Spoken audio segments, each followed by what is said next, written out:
大家好，王一博的无名预售开跑，居然就一骑绝尘，让原本说好的头马和2号统统被断层处理了，而且数字相当惊人。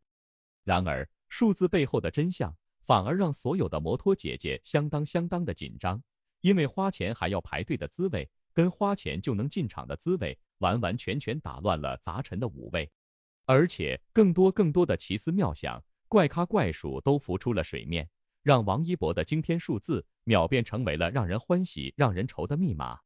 于是乎，王俊凯的一个动作，让视角永恒359度、观点永恒与别不同的Shin问我小笑了一把，因为Shin问我常说的2个字，再次擦亮了招牌。娱乐圈就是这么一个庞大复杂却又简单无比的矛盾体，看穿了，万变不离其宗。所以赵丽颖和一位实力顶流联手解释了不可能之后，转头又联手可能了。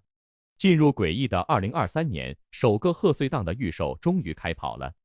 截止到2023年1月14日晚上7点，春节档电影预售票房接近4000万，无名、满江红、流浪地球2分列前3。或许有人会问，不是有7部电影上映吗？为什么只有6部电影开启预售？因为中国乒乓之绝地反击疑似要撤档了。Shin问我发现，第一波的冲击力相当急促，也相当高潮，让所有专家和影院都有些措手不及。那么，为什么Shin问我这么说呢？王一博自热烈杀青之后，完成了《这就是街舞》的录制之后，就再也没有进组新剧了，偶尔参加活动营业一下，或是忙碌着跨年、小年夜、春晚的节目。就在黑粉们嘲弄王一博多日不进组没戏可拍时，长风破浪出现了。虽然这个资源并不是唯一一个扔给王一博的饼，可事实是王一博的确是在一众传言中接下了他。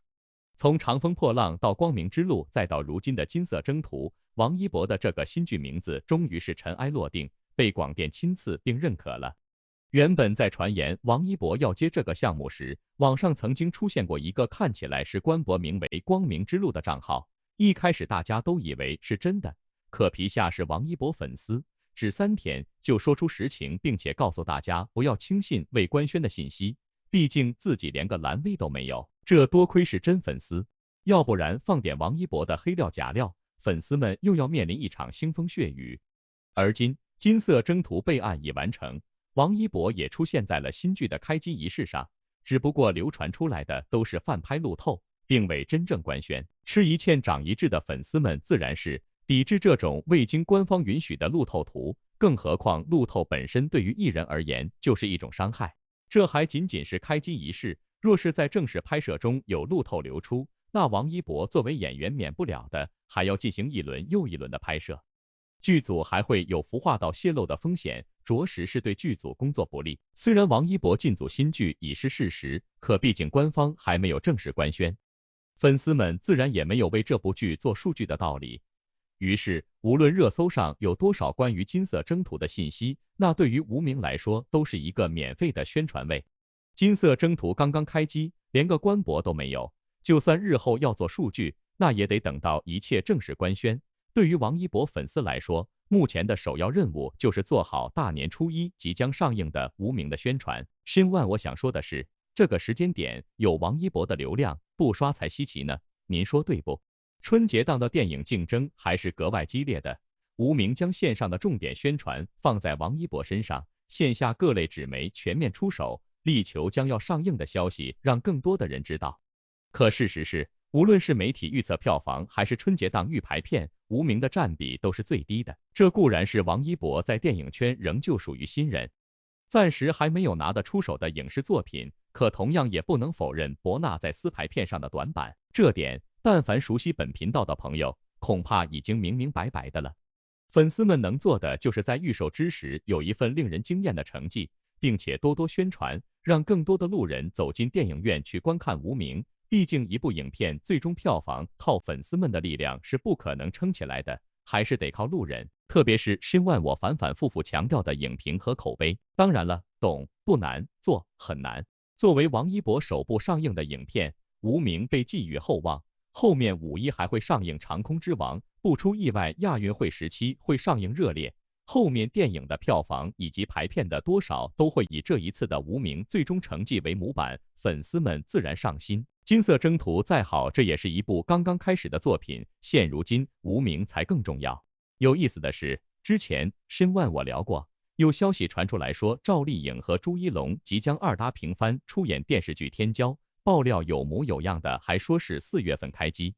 是央艺反映时代发展的定制剧，制作方则是新力，也是属于正剧类型的。看这个爆料确实是一个不错的饼，属于各家粉丝都喜欢让偶像演却不喜欢看的那种。消息一出，迅速登上了高位热搜。这一波双方的后援会都反应的挺快的，迅速辟谣表示是假的。看来这个网传是稍微有点离谱了。这个辟谣速度都透着一股别来沾边的意思。其实大家还挺希望他们二搭的，毕竟两人之前一搭出演《知否》中的明兰和小公爷还挺让人遗憾的，剧中也挺有 CP 感的。不过就是赵丽颖现已结婚生子又离婚，没有之前的那种少女感了，但不同的年纪有不同的魅力。赵丽颖现在非常有大佬的气场，而朱一龙这几年都着重在电影圈发展，自从上次得了奖以后，这地位也是直线上升。粉丝现在也是一口一个影帝，高调的很，但他的演技确实挺好的，非常容易让人共情，情绪的层次感表达的特别好，尤其是眼睛好像会说话一样的，就是好像有点不抗老。不过两家的粉丝好像不怎么合得来，这个爆料网传两人虽然是平番，但是粉丝都不太认可，都认为自家的偶像更胜一筹，纷纷开始做小表格比两人出道以来的实际。赵丽颖的关键词是10年获得11个年冠，朱一龙的关键词是电影一番票房合计21亿加，怎么说呢？路人看了都得说一声无聊，一个是电视剧，一个是电影，有啥好比的？而赵丽颖的若干粉丝更是言之凿凿的说朱一龙之前还做了赵丽颖的3番，所以是赵丽颖更胜一筹。但关于番位这个问题，只能说都是流动的，没有谁永远在前或者在后。娱乐圈向来都是不进则退的，目前两家还是在实时广场上互相阴阳怪气，合作的事还没影子就先吵上架了。但不可否认的是，两位都是演技好的演员，身万我只懂得合则两利，斗则俱伤的说法。粉皂事件最怕就是被人带风向，无论赵丽颖还是王一博，正主们只会默默祈祷粉随正主，而不是换了其中一个字。您说是不？身万我说到这，也想不到部分王一博的粉丝在预售阶段的着急表现，居然很多言论也被拎出来，被人挑刺了。现在6部剧作开始预售，来势汹汹，实力不可小觑。各部影片家族马力宣传，各显奇招。经过第1轮预售，在这6部影片中，由梁朝伟、王一博主演的谍战片《无名》暂时领先。梁朝伟和王一博主演的《无名》排片率只有 12.9%， 所以王一博粉丝很着急，他们积极购票，导致无名的预售票房超过1500万。沈腾和易烊千玺主演的《满江红》排片率是 25.1%， 仅次于《流浪地球2》，所以易烊千玺粉丝不是很着急，但《满江红》的预售票房也超过1000万了。请注意，这些数字的变化特别的大，几乎每秒都在变化。所以王一博的预售开跑，跑出了断层的意象出来，结果现在满江红的流量也上来了。更关键的是，热度和排片之争日趋白热化。王一博和易烊千玺不愧是顶级流量，只要有他们主演的电影，预售票房都不会低。王一博的流量比易烊千玺还要高，尽管无名没有做线下首映，也没有做线上互动，但王一博几乎凭借一己之力让无名上了33个热搜，满江红做了线上互动，沈腾和易烊千玺参加上了47个热搜。沈腾的国民度、综艺感比梁朝伟高了很多，所以即使梁朝伟和王一博一起互动，效果也不如沈腾和易烊千玺互动的效果好。流浪地球2没有顶级流量，但是第1部口碑太好了，而且还有2个国民度超级无敌的演员吴京和刘德华，所以流浪地球2的预售票房也不低，而且大部分都是路人在买票。流浪地球2的对手只有自己，只要口碑不输第1部，肯定就是档期冠军。邓超执导并主演的中国乒乓之绝地反击于1月12日在上海举行了首映礼，邓超和孙俪带着儿子等等和女儿小花齐到场，一家4口整整齐齐为新电影宣传造势。孙俪是中国乒乓之绝地反击的女1号。活动当天，邓超的好友陈赫、袁姗姗也现身捧场，陈赫甚至还把妻子张子萱带过来了，说明邓超对中国乒乓之绝地反击是很有信心的。但是片方可能对票房没有信心，所以决定撤档了，或者延期到大年初3上映。延期到大年初3上映有一个好处就是，经过前2天的发酵，有一些电影的口碑会崩塌，排片率会下降，所以中国乒乓之绝地反击的排片率就会提升。其实这操作或许还不如撤档，因为把命运交给别人始终是不靠谱的事情。在这个紧张万分的1月14日，2022爱奇艺尖叫之夜同样是圆满落幕，观众喜爱的女演员赵丽颖理所当然的成为了毫无悬念的赢家。赵丽颖的风吹半夏被致敬为站内热度与口碑兼具的好作品，开心的赵丽颖话术也是只增不减。赵丽颖透露自己是1年1度喜剧大赛的老粉，2季都在追，一季印象最深的是小碗管乐和少爷和我，是谁也和赵丽颖在追同一个节目。一直以为欢乐喜剧人好看，没想象到圈内人也爱看。赵丽颖透露她2季欢乐喜剧人都有收看，这一季特别喜欢少爷和我，还有青蛇和白蛇。于是乎，有网友评论赵丽颖的操作带感，喜剧大赛几乎是每出一个作品就上一次热搜，而且连带少爷和我这个关键词不止一次登顶榜1，这是很多艺人费尽心力营销也很难冲出来的。其他明星看少爷和我上热搜，赵丽颖随便发点什么，只要带上少爷和我上热搜。从酸到蹭上热度，老因特网圆了赵丽颖，这热度烫的，这人丁兴旺的。更有部分网友留言说，万柳书院的少爷和我没有什么在意料之外，少爷是少爷，我是我，云泥之别，哪里都不一样。赵丽颖居然也在看少爷和我，果然是刻在骨子里的喜剧人 DNA 啊。这个1月14日，在这个尖叫之夜，鬼马的赵丽颖算是拉风兼卖乖，两不误了。不仅说自己在看少爷和我，甚至还追看了2季的1年1度喜剧大赛，对钟爱选手也是脱口而出，这份鬼聪明您 get 到了吗？反正深万我觉得赵丽颖的话术已经引入尘烟了，希望您懂的。低调有时候只有好处没有坏处，为什么深万我这么说呢？贺岁档一直都是全年最热闹的档期，激烈程度也可想而知。本来电影良性竞争实属正常，适当的宣传如锦上添花。可无名主演王一博的某些粉丝却惹来了争议。为了帮偶像宣传并增加排片，有不少粉丝号召大家给电影院打电话，还有人在网上晒出了相关聊天记录。图中自称在电影院上班的某王一博的真爱粉丝给出建议，让粉丝给电影院打电话，表明大家想要在下午、晚上看电影无名的想法，而且一定要强调下午、晚上，让影院明白市场的需求，这样一来，影院就可以多安排一些黄金场。当然，这还远远不够，不仅要打，还要叫上全家的亲朋好友，还要换不同的号码打，普通话一遍，方言一遍，这么事无巨细，足以可见，这真的是真爱了。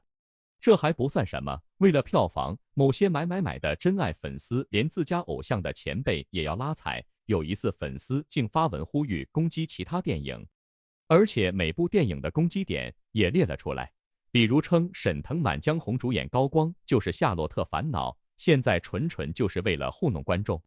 为了票房根本不顾质量，还呼吁大家不要对喜剧片有太多期望，把关注点放在无尿点的谍战大片。并不是只有沈腾一个人躺枪，还有别的电影主演也被安排的明明白白，粉丝甚至直言就是要想方设法败坏其他主创的路人缘，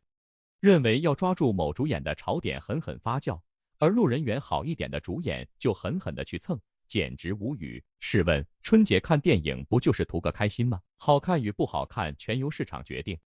只能说某些买的真爱粉丝为了票房，不仅仅骚扰电影院，还要抹黑电影。这一波操作简直是给偶像败好感。说白了，申万我在2次粉造事件的前后也铁口申巴过，一种叫做无序的东西，现在居然还是忍不住出现了。更有甚者，现在还有的真爱为了电影竟然列出了去看电影能脱单的好处，种种貌似猥琐的骚操作，不知道王一博本尊知道了会是什么感受。申万我说过，粉碎正主和粉碎正主相差的不只是一个字那么简单，您说对不？王一博这次和梁朝伟、周迅等实力派演员合作，又在这么好的档期，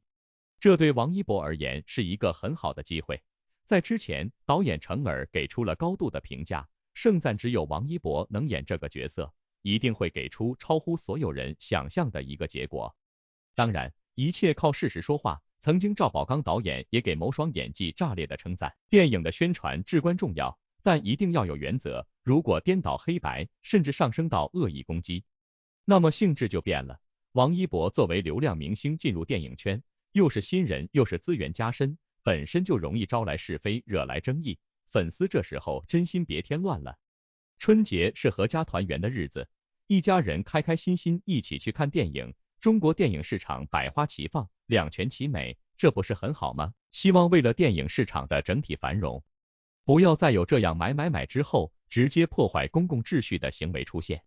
申万我是真心希望所有真正理解王一博的粉丝都站出来，用爱、包容和倾听的方式传递王一博本尊一直以来的正能量或正思想。佛系追星有时候真的是配合正主低调和谐的刚需和必备。之前申万我刚刚探讨完赵丽颖、朱一龙粉丝之间的番位碰撞，结果更好玩的来了。不知道大家有没有发现，85花中除了赵丽颖之外，其他人或多或少都拍过几部电影，但这也没有影响赵丽颖的口碑和路人缘。这2年以来，她出演的现实题材作品《风吹半夏》和《幸福到万家》口碑与热度齐飞，收视女王的称号实至名归。赵丽颖出演的作品从悬疑到现实再到古偶都有涉猎。随着年龄的转变，她也逐渐朝着正剧方向转型。不过目前网上传出赵丽颖将出演电影《虎狼之路》的消息，合作的演员朱一龙和肖央还都是她的熟人。虎狼之路这部影片讲述了儿子死于人贩子之手的前警校教官赵子山，儿子被人贩子拐走的崔大陆，被前夫卖掉了女儿的英子，三人在寻子路上冲突不断，但最终与人贩子斗智斗勇，彼此治愈疗伤的故事。从简介来看是非常经典的现实主义作品，给人感觉很容易拿奖，再加上赵丽颖的人气和演技，更让人期待了。朱一龙曾在《知否》中饰演小公爷一角，他和赵丽颖饰演的明兰虽然相识很早，却终究是有缘无分。如果他们能合作这部电影，相信期待这部电影的观众一定不在少数。朱一龙这几年也开启了自己的转型之路，单改流量男星的标签在他的身上已经模糊不见，大部分观众对他的印象都是低调的实力派男神。他还凭借电影《人生大事》拿下了含金量极高的奖项，属于他的黄金时代才刚刚开启。赵丽颖和朱一龙在《知否》中都是气质翩翩的才子佳人，很难想象这两人出演那种饱经风霜的平凡人。不过从两人最近的作品中也看到了他们演技的蜕变。朱一龙在不同时代的角色中体验百味人生，赵丽颖则将自身的坚韧和属于时代的霸气完美融合。尽管独身又失去女儿的英子对于赵丽颖而言是不小的调整，但相信她总能找到最贴近角色的状态。不知道在电影屏幕里的赵丽颖又会散发出怎样的魅力。虎狼之路目前爆出的阵容中还有老戏骨王景春和实力演员肖央，前者的履历自然不必多说，后者一路走在也是一步一个角色。肖央和赵丽颖在网剧《谁是凶手》中有过合作，两人的对手戏也很有看点。肖央其实是很经典的草根明星出身，很多人对他最早的印象来自组合筷子兄弟，后来在《唐人街探案》系列中的表现以及影视中的表现也都不错。如果他能出演这部作品，相当于在角色的苦难经历中增添了一点黑色幽默，还是蛮让人期待的。这次赵丽颖将进军电影圈，与朱一龙、肖央再合作，相信真爱的萤火虫会第一时间送上祝福吧。申万我一路都在感受电影圈的温度和水深，因为瓜皮群众很难真实体会到。早期想看指数榜中《流浪地球2》稳居首位，预售开启后却是无名率先拿到断层 top， 但无名的排片率甚至比不上预售第4名的交换人生。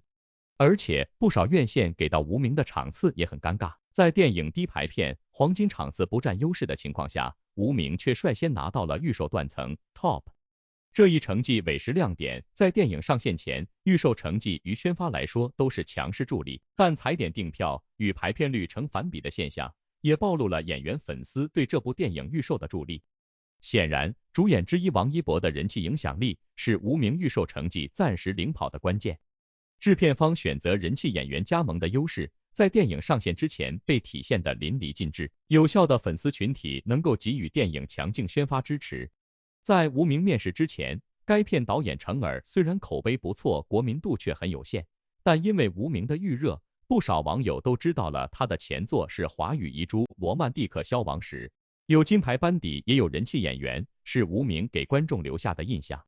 预售开启之前，他便已经是热搜常客，电影想看数据多数时间都在榜3，可见宣传效果之强。预售开启之后，支持者又能在院线对电影信心不足的情况下，将它拉回榜首，赢得预售断层 top 称号，一定程度上可以扭转电影排片弱势，再一次反哺宣发。客观来说，以无名现有的排片与场次，如果没有预售加成，它很难在春节档拥有相对有利的起步点，一旦首轮票房成绩没能稳在第一阶梯，逆袭相当困难。2022年张艺谋的电影《狙击手》便是如此，这部电影口碑当时是同期最佳，但预售与前期排片太虐，待自来水慢慢发酵出来时，春节档已经结束。但预售暂时领跑的无名能否快速扭转排片弱势，这一点仍旧是不可控的。粉丝对电影宣发前期票房的助力不可小觑，无名能够以惨虐的排片赢得强势的预售票房，对院线诱惑很大，同时也会吸引一定路人的关注。然而，有粉丝加成的预售成绩，同样也是把双刃剑。过往大量电影已经证明，流量与票房来说是锦上添花，却难做到全方位的力挽狂澜。小爆容易，大爆很难，完全凭借粉丝优势拿到10亿加票房的电影极少。在路人票仓丰富的春节档，口碑与电影整体号召力仍旧是吸引票房的核心。部分演员粉丝的支持会暂时创造优异数据，却不一定能决定总票房成绩。而且，粉丝占比太大的预售成绩，很可能影响到院线对市场走势的正常判断。毕竟，预售成绩翻车的前车之鉴委实太多。典型代表便是电影《三生三世十里桃花》与后来的我们。《三生三世十里桃花》在男主角杨洋人气巅峰时期面世，粉丝做数据的热情极高，但为了给电影争取到更多的场次，防止排片萎缩，部分粉丝选择锁场。一种锁场方式是购买某些非黄金档场次全部电影票后无人观看，这一方式给院线带来了实际收入，但争议颇多，一旦曝光，对电影口碑影响不小。另一种方式是将每个场次的票都零星买几张，如此一来，即使电影最终口碑不佳，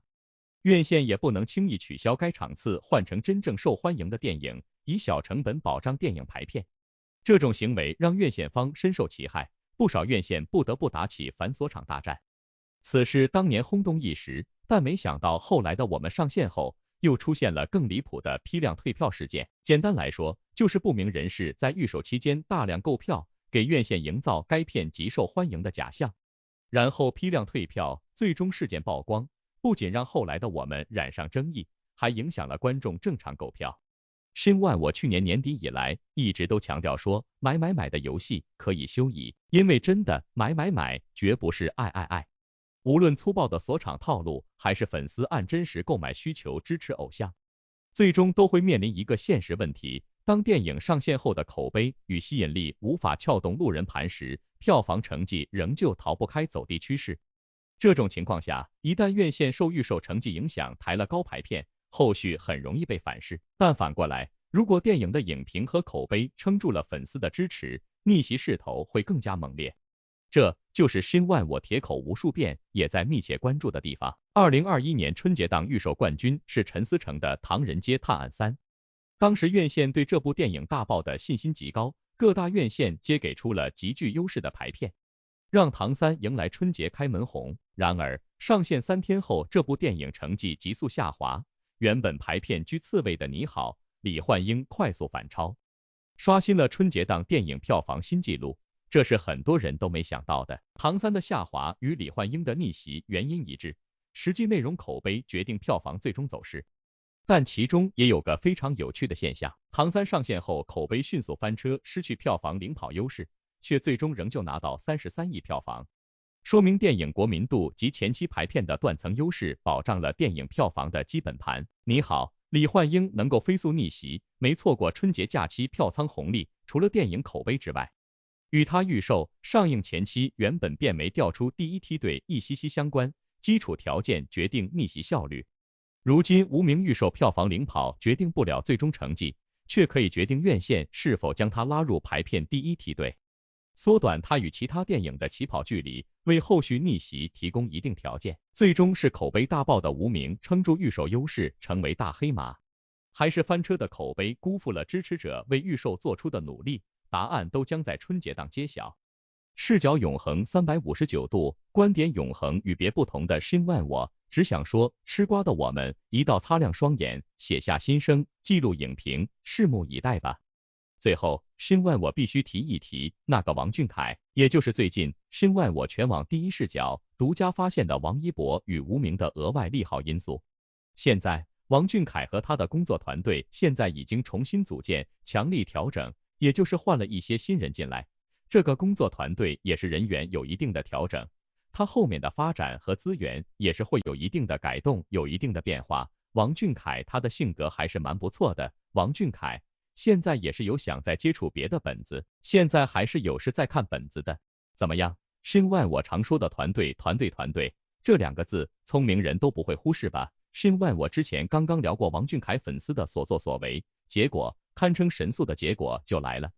新万我不得不说，三小只果然个个都是人精，不怪得他们各自的团队总能最大程度的最大化他们的劳动成果。洛丽塔中有句话说，世界上有3样东西藏不住，贫穷、咳嗽和爱。爱不仅仅是粉丝的爱，正主的爱，也包括对自己事业的万分投入与百般热爱。这种爱会让一些人彻底豁出去了，不断的调整方向，调整目标，调整团队，去努力适应生存，去死命适应未来。一个好的思想，一支好的团队，夫复何求呢？赵丽颖、王一博，团队，加油！